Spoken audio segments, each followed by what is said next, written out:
and welcome to Rod Suskin's World, first official show of 2017, as we kick off what is in fact our second year of Rod Suskin's World. And last year we kicked off with the year ahead for South Africa. Turned out a lot of the predictions I made during January of last year did play out, and you can look back over a number of last year's episodes on YouTube just to see some of the things that did play out. And so we've got another year to look ahead to, right ahead of us as we speak, and we're going to be getting going on that in a minute. For this new year, we've created a Facebook page to make it much easier for you to stay in touch, to find out what's going on, future episodes, to make your own suggestions, ask your own questions, do all of those kind of things, and even win one or two things. I've got some giveaways for you this year, and that's if you are a member of the Facebook page. You've just got to like the page on Facebook. So check it out. It's Rod Suskin's World, easy to find, and just press like and then you'll know all about it. Be sure to do that because the first giveaway is coming up just in the next few weeks.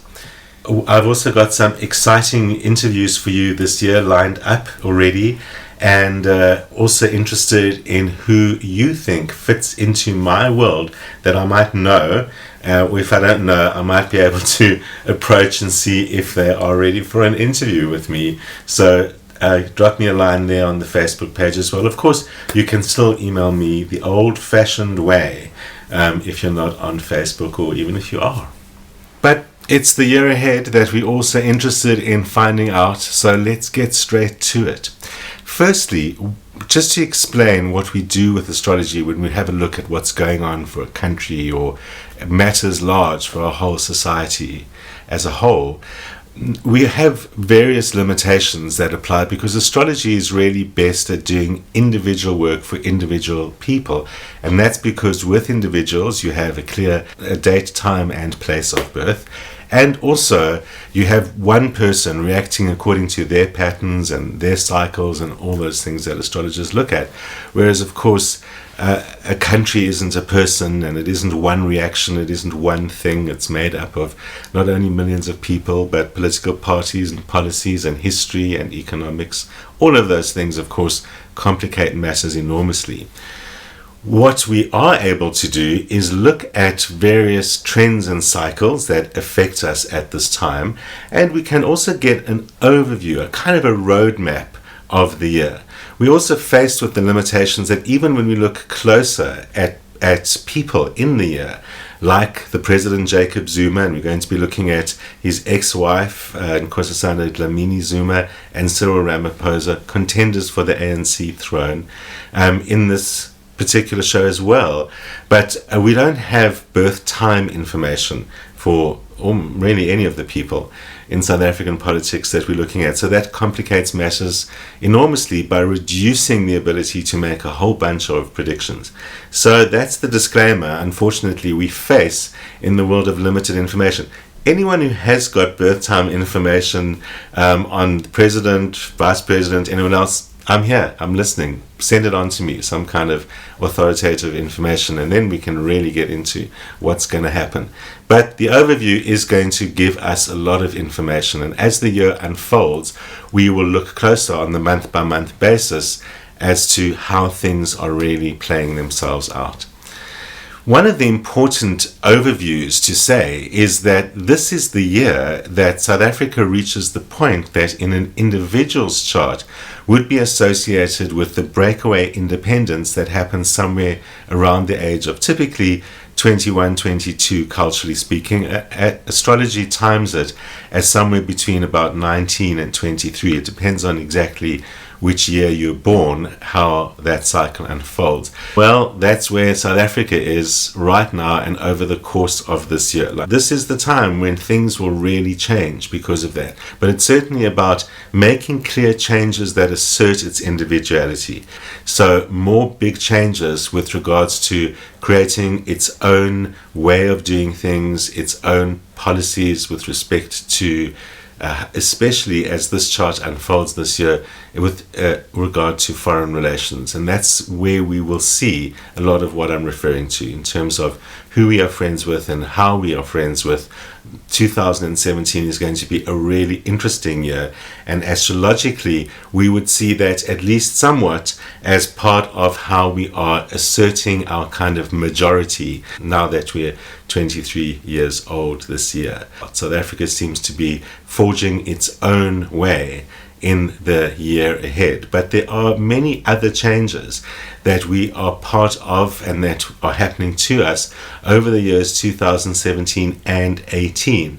And so it's a little bit like the changes are bigger than this government or this president. And as much as they might like to do those things, there is a greater flow of change happening that is shifting the politics of this country over the next 3 years that we are seeing very much the beginning of this year.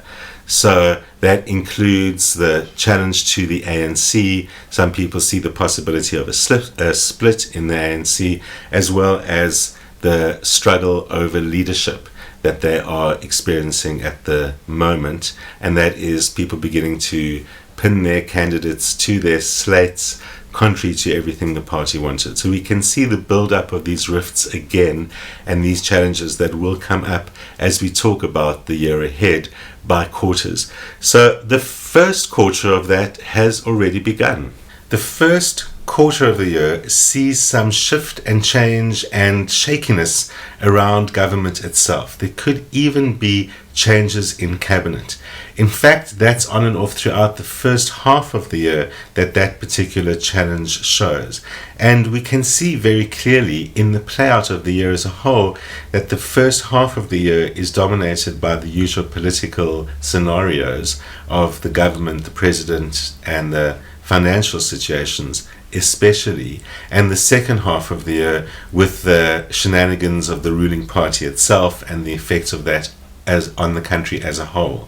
So it's in this very first part of the year that we can already see some restlessness and shift around government itself. You might remember me saying last year that the indications astrologically that there is indeed a threat to Zuma's presidency do continue through February of this year and finally fade. But as I've said since the beginning, there's never been a strong chance that Zuma's presidency would end under this configuration.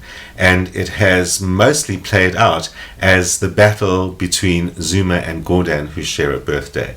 And so that is also what is rumbling behind the scenes in this first part of the year. Therefore are changes both in cabinet and potentially, eventually, rising in the finance ministry itself.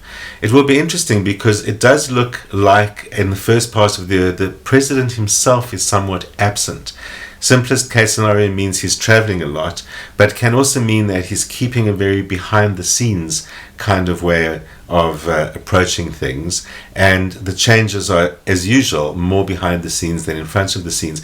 But that will probably rise to a head in late February or March itself. Interestingly, there is an eclipse at that time that will actually be visible from South Africa. That is a solar eclipse which will be between 50 and about 66% visibility in South Africa through the country. And eclipses themselves are not pertinent to most of us, but to people in power, they often do signify significant changes. And given the fact that an eclipse is about a darkening, that change is not usually seen as necessarily very good for someone affected by that eclipse. Well, when we look at it astrologically, it's the President Jacob Zuma and the Finance Minister Pravin Gordhan again at each other as warriors, perhaps behind the scenes and certainly a bit in front of the scenes, and it is looking particularly challenging for the Minister of Finance, Pravin Gordhan. So although it does remain challenging for President Zuma until the end of February, it seems to be more so to the Minister of Finance, who is challenged as to whether he can survive the first half of the year. Given the charts, looking at the charts and kind of like, well, I can still see that battle is ongoing in the second quarter of the year, it looks like there's still further playing out of this to happen. It may be related to the shifts in foreign policy that are also indicated in the first quarter of the year that have to do with bringing in new trade or new partners of some kind. And South Africa does look like it's making significant shifts or changes, or that there are significant developments and policies with regards to specific countries or foreign policy as a whole. And it will be interesting to see. For example, we have seen seeds planted for that with China and Taiwan issue raising its head again, and the changes in the United States and even Russia that might all relate to what South Africa's changes in foreign policy are shown all about in the chart, and certainly a move away from the more traditional trade and political links to Europe. And part of this is also because there are big rewards coming in from partners. I can't help but think of Robert Mugabe and China and money, dollars, rewards. I don't know that it's that, but it does look like big changes are made with foreign policy that bring in great rewards. So interpret that how you will. What is also important, though, is that more locally, the government seems to be in increasing conflict with labor and with trade unions. So COSATU in particular is always the one that usually refers to because of the alliance, but at the same time there are strong unions and strong organizations that can represent that this represents the government being in conflict with them, and there might be further breakaways with respect to unions or further independence with either COSATU itself or various other groupings and unions that either precipitate further splitting in the ANC or themselves represent some kind of a split. So, for example, where the COSATU or the Communist Party begin to break away further, that actually then can further weaken the ANC. There are signs, though, that harmony can be reached. So, again, it looks like everything is skating on the edge for the ANC and so on, but it looks like it just makes it every time, avoiding too much of a split and too much of conflict, because it does look like some things can be sorted out. But what is also challenging after February is the financial situation, because that eclipse that I mentioned happens right on the point in South Africa's chart that represents our financial challenges and might, as it were, highlight that for us. So it does look like there are further challenges, whether that is a depreciation in the rand or some increase of economic challenge, or I don't think there are any rating situations at that time, but it's an issue that's often stirred and in some way does look like at that time it is working against us and working against the government. The last part of February and through March is especially challenging for the Minister of Finance, and we will see around that time, presuming he's still the Minister of Finance at that time, that his conflict with the President rises again, and at that time Zuma is taking the stage in a very strong position. So March itself looking very strong for Zuma should he survive the end of February, early March, last possibility that he's shaken right out of the presidency. So that's probably telling us there's something happening around that time that stirs it up and looks like whether the campaigns rise again or the battles with stalwarts and other figures rise again and things seem touch and go. Again, I wish I had his birth time to be absolutely sure which side of touch and go it's always going to go. And with the fact that Minister Gordhan has pretty much the same astrology, it's always difficult to tell the difference between them. But what we can be sure of is that the battle raises its head, and it increasingly looks like at that time the challenge is to the finance minister, because the president does look like he's in a stronger position. But bigger things are affecting us, and it does look like in the second quarter of the year, perhaps as a result of certain foreign policies, etc., having changed, that we are having some controversial engagements with other countries. You know, from the chart's point of view, it looks like it's almost like a fail. Something fails in international eyes, or something counts against us or casts a bad light onto us in international eyes during that second quarter. There's also a huge outflow of money during that time. Might come up, but that government has been spending an enormous amount traveling around. That wouldn't be anything new. So if that's what the chart is saying, it's like, well, we knew that. But it does really look like there's expenditure on foreign matters. That includes travel and all the usual way politicians spend money on foreign matters. But there does seem to be this whole engagement. Could it be energy deals? That seems to be a strong possibility that the chart is talking about those kind of things, with shifts in relationships with Russia, China, and the countries where South Africa does assert its independence as a partner of, and then indications of expenditure and huge reward from foreign. It looks like we're setting up big, powerful deals with big, powerful countries that aren't our typical big, powerful trading partners. So again, read that as you might, but logically at this stage it probably is talking about developments to do with power and energy. It does seem, though, that as much as it is a challenging time for Minister Gordhan, by the middle of the year it starts showing as being an increasingly challenging time for the president. These kind of changes are more typically in one's personal life, and so a lot of that we won't know about, but some of it we will, and that will relate to his wives, perhaps, or some kind of new relationship that he might be in. This kind of configuration, I have to say, doesn't look friendly for relationships, and it's often potentially a scandal of some kind or something that's kept secret. If it's something that's kept secret, it's going to be a while before it comes out. But again, the president is not to be seen when he should be, and we might all be wondering where is he and what's going on and what's happening. It does actually look like it is quite a challenging time for him. So it's possible that the conflicts with the finance minister during the second quarter have weakened the president by the middle of the year. And this is also, of course, by the time which the ANC battle for the presidency is beginning to heat up. No matter how much the party might try and stop that in advance, that's definitely coming up at around about that time increasingly as we shift into the second half of the year. Much remains the same. The entire mid-period of the year has a lot to do with the financial challenge and restrictions, and it's going to be a difficult year financially for many South Africans because of that. But it does get the people and the parliament into a stronger position eventually, because it does look like as we shift into that, towards that second half of the year, the parliament or the opposition is beginning to respond to what's going on in government. So it does look like government is misbehaving mid-year, and president or the government, and that starts becoming an issue in parliament at that time as it starts becoming open. It also could be something which forces the president's hand or forces the government's hand.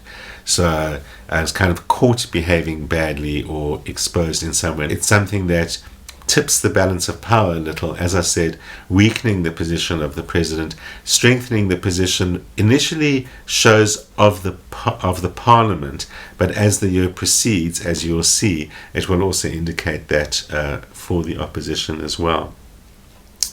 As we do shift into the second half of the year, we can also see some strengthening in the situation for Nkosazana Dlamini Zuma, one of the two major contenders for presidency of the ANC and perhaps the country in the future, or very likely the country in the not too distant future. So initially it starts looking really good, and as the battle starts heating up in the mid-period of the year, the strength will be for Dlamini Zuma. There are some developments at that time which probably favor her. It generally looks like the chart, at least at first, from the middle of the year, always seems to favor her over that of Cyril Ramaphosa. Just incidentally, one other thing that is happening during that time is another solar eclipse, and that one will be visible right across America. Remember, of course, eclipses are only visible in very narrow bands, so that doesn't mean the whole country, but that does mean it will travel from the west coast through to the east coast and be seen right through the whole country. So that is again, eclipses tend to highlight where people in power are experiencing challenging changes. And so the two eclipses of this year highlight South Africa and much of Africa, it must be said, as well as possibly Argentina. But usually we need a little bit of instability first to get the eclipse going, and then the entire United States for the other major solar eclipse during the course of this year. Eclipses are not our biggest deals. There are in fact many eclipses every year, but they can often just focus where we're looking and where we can expect some of those changes to be happening. As we get to the last quarter of the year, things do begin to change up a little bit. The heat is rising, the crunch is coming for the ANC and its upcoming elective conference at the time.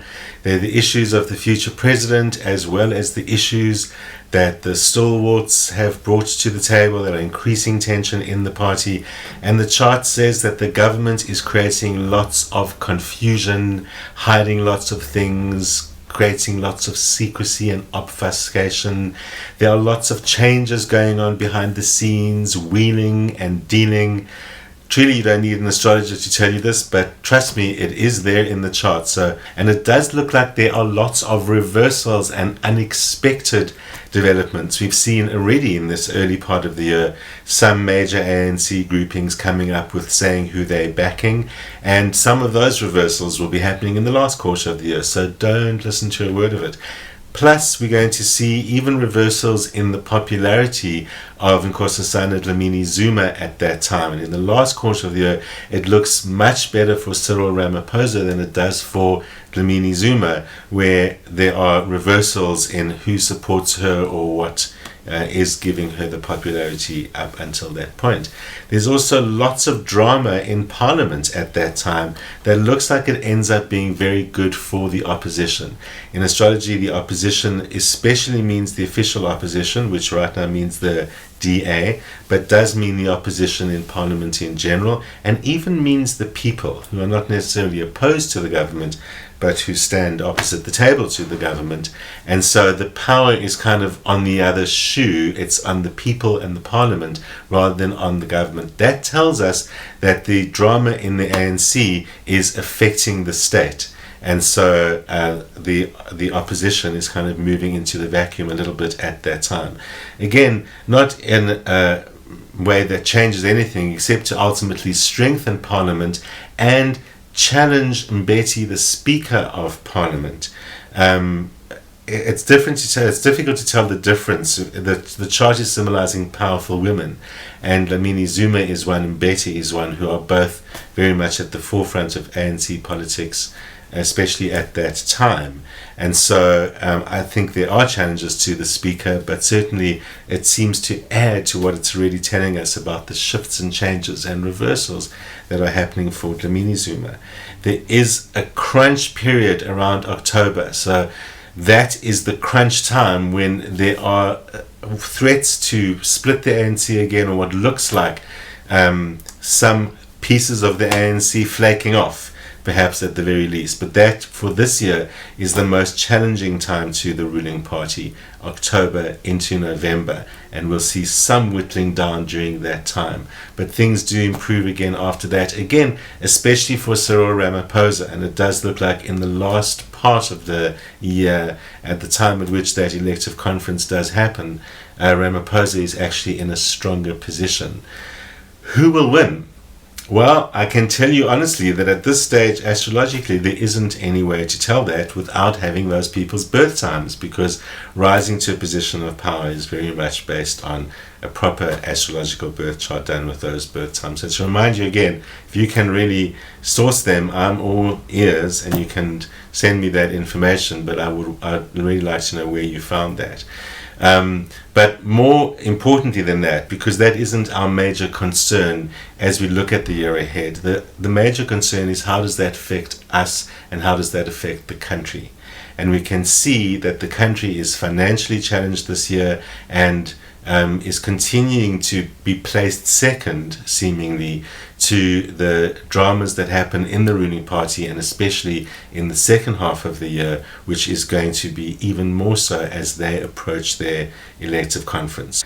The important part of that, it leaves the opposition the ability to move in even more strongly as 2017 closes and we head even closer to a national election in 2019. So things are only getting more exciting. Be sure to watch every month, because in the month ahead episode, usually the third week of the month, when we look at your stars for the month ahead, sometimes we can see some of those political developments happening. And I will be back with your stars for the year ahead, same kind of overview for you personally next week on YouTube at noon and CTV Friday evening 7:30 p.m. repeating at 1:30 on Sundays. Be sure to join, and don't forget, like that Facebook page. You can contact me. Remember, if you have a personal question, you can also contact me on Facebook, something that has got a clear outcome in the near future, yes or no, or something like that. Drop me a line on Facebook there as well, or at the usual email address, and I'll see you here next week. Happy New Year, everyone.